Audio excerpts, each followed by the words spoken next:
deemsa baqattummaa jedha walaloon koo kaarraa. Namni biyya hin qabnes namummaa ima qaba. Nama ta'uun isaa maaliif badii ta'a? Yoo nama ta'es biyya namaa keessa olii gadi joore. Biyya dhabe malee namummaa isaa dhabe. An kan gaafii natti ta'u namni biyya Arabaa bineensa alaatiin garaagarummaa qaba. Kun qabee ajjabaa akka ofii mootii isa malee hin jiru namni isa gubbaati. Kunis reebee gubaa akka daggala gaaraatti. Amma dhugaa Rabbii kun ilmuma namaati. Ol qabaan kee ol qabaa yaa Rabbi si kadhanne kan naman gaafanne eenyuun hirkifanne yaa Rabbi nu ol qabi keessaan si kadhanne. Warri abbaa biyyaa warri ilmaan sooressaa gaafa ari'ee na qabu qabeessi na ajjeesu. Kunis rasaasaan inni kaan albeedhaan akka bineensa gaaraatti ari'ee na reeba. Guuteera baay'ateera warri rakkoo koo yoo argee gammachuu gaggabu. Kan quufa koo argee gaddaaf dheebuuf jedhee osoo gaduu daanchiisuu ijaa hirriiba dhabu. Iyyannoon koo darbeera sitti ol iyyadhe yaa Rabbi nu gargaari keessaan si himadhe. Inni kaanii fannifamee inni kaanis dhume. Ijji keessa namaa irraa buqqifame. Haati haadha hiyyeessaa isinuu numa boossi.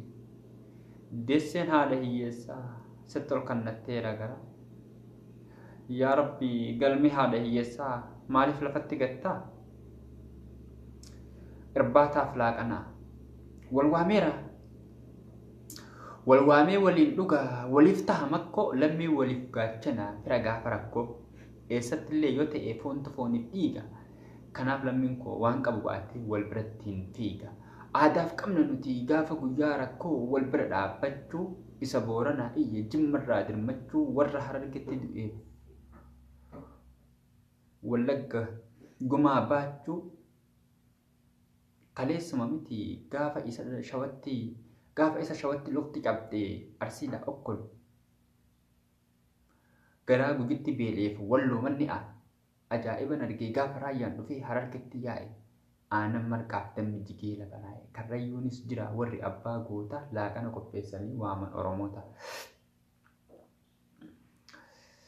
Gara laafummaan isaanii har'a miti dhaloota boruutiifis nu ka'an barnoota. Oromoon tokko nu addaan hin baanu.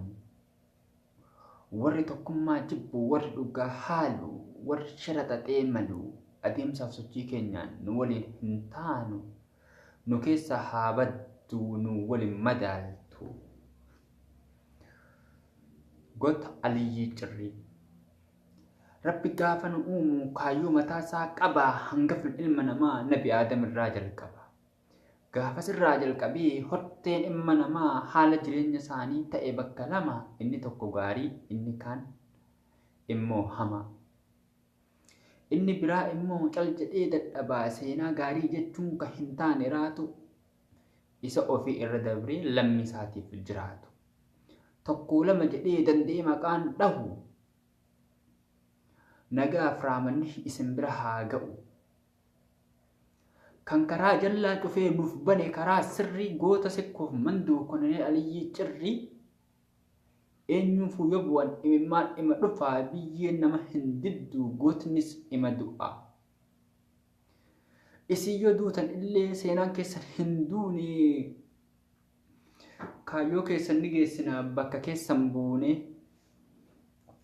Namni galmee seenaa irraa hojii gaarii qabu wanta hojjete keessaa kan gatii isaa hin dhabu. Duuti nuuf uumamaa an waan biraa hin jedhu bakki jireenya keessanii jannata haa ta'u.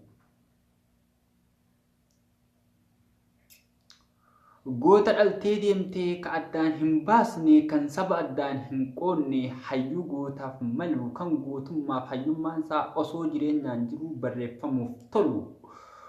goota akka Jawaar Mahammad waa hedduu nu godhe isin qofaa miti oromoof maraafis seenaa bareedduu uumi ati yaa Jawaar koo ati abbaa dhugaatii dharti takkuu sin soqne wanta jette keessaa tokko mallee nun somne simboonna Jawaar koo siitu ka ittiin boonanii otoo akka kan kee kana kumaan horanii nuuf jiraadhu yoomuu hamtuun sin argini sirraa haa qabu hamtu namni waan gaarii hojjete waan gatiisaa hin dhabu addunyaa guutuu irra maqaan kan kee ka'ee haa lallabu abaarsi diinota kee eebbasiif haa ta'u gantuuf galtuu ilaaltee yaada kee hin jijjiirin shira xalxuuf maltuuf garaa kee hin hirin gootummaa fayyummaa abbootarraa dhaalte kaleessuma dhalattee nama hunda caalte siitu ka faarsanii kanaaf si faarsina sefaan hiriirree alagoota aarsina. Alaamuddeenis jira hattuun salphaan kun guddina fakkeenya hin qabne ka ittiin guddate qabeenya Oromooti gaafa guyyaan salphinaa naanna'ee si bira ga'u gaafa dhugaan dhiitattee dukkana keessaa ba'u hammamillee yoo ta'e hammamillee yoo ukkaamsite haqaaf dhugaan uummataa yeroodhuma isaa eeggate afaan baasee dubbata.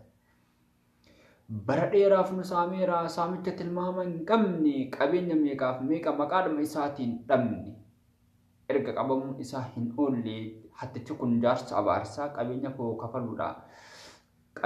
kafaluudhaaf kafaluu qaba aarsaa adeemsa daandii keenyaa sochii fuula duraa keessatti jaarsi kun nuuf gufu qabeenya keenya deeffachuuf kafaluu qabna aarsaa isin warri immoo tokko jettanii addaan nu qooddan tokkummaa barbaaddan afaaniin ol baatanii maayikii sobaa harka qabattanii tokkummaa jechaatiin waraantu summii gandummaa namni hedduun balbala tokkummaa cufeetiin faarfanna gandummaa kun akkuma itti jirutti ta'ee wanti gaafii natti ta'e gaafii tokkoon qaba qabsoodhummaan kunuu maalirraa jalqabaa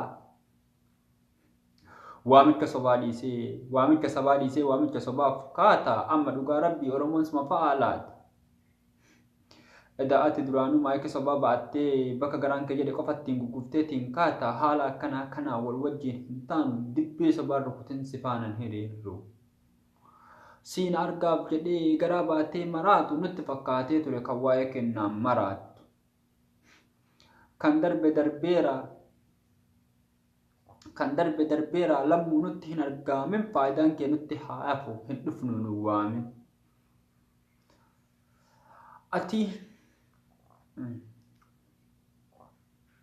Faayidaan kee nutti haa hafu hin dhufnu nu waamin. Qoqqoodinsaaf gandummaa akka ta'e hojiin kee qeerroon Oromoodhaa nam hedduutu si beeke akka ati nu gooteef sitti himna silaa namni tokkoon firaa tokkoof nama hila. Tuffiin ati naaf qabdu ammas ittuma yaafufu. Siin kabajamuuf jedhee an of hin afuufu tuffiin ati naaf qabdu ammas ittuma yaafufu kabajaan waan guddaadha hayyuutu walirraa dhaala. Siif bakka qabaachuu baatus anaaf warqee caalaa.